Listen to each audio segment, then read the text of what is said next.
Ыйсанын жолдоочулары эмнеге ага ишенет деп сиз ойлодуңуз беле?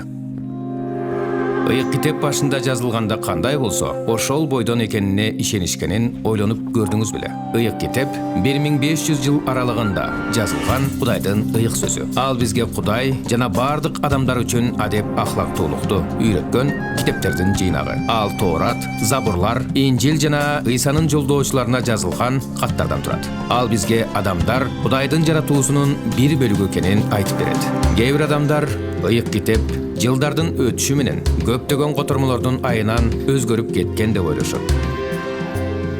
Ыйык китеп алгач 3 тилде жазылган жана ошондон бери ар бир адам Кудайдын сөзүн өз тилинде окуй алыш үчүн көп тилдерге которулган.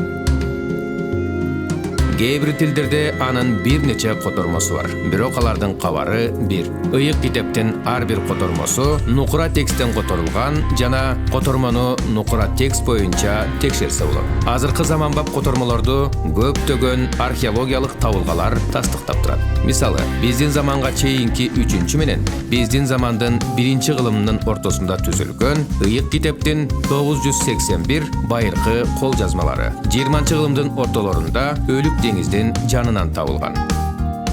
Кол жазмалардын бири улуу Ышаянын түрмөгү. Ал Ышая китебинин бардыгы 66 бөлүмдөн турат. Бул китепте Ыйса Машаяктын өмүрү жана өлүмү жөнүндө пайгамбарлык кылынган. Улуу Ышаянын түрмөгү азыркы заманбап ыйык китептеги Ышаянын китеби менен бирдей. Ыйса жөнүндө айтып берген ыйык китептин бөлүгү.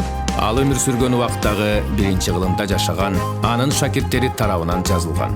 Алар өздөрүнүн каттарын көптөгөн аймактарга жиберишкен. Ал жактан башка шакирттер жазылгандардын чындык экенин ырастап, аларды көчүрүп жана Ыйсанын башка жолдоочуларына жиберишкен.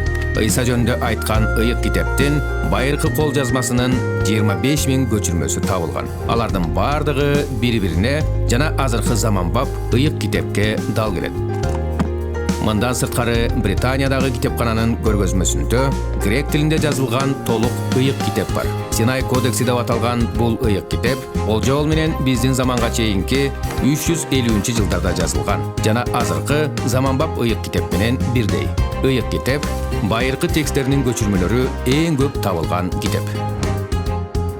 Бардыгы биригип ыйык китеп миңдеген жылдар мурун жазылган нукура кол жазмалардан турганын далилдейт.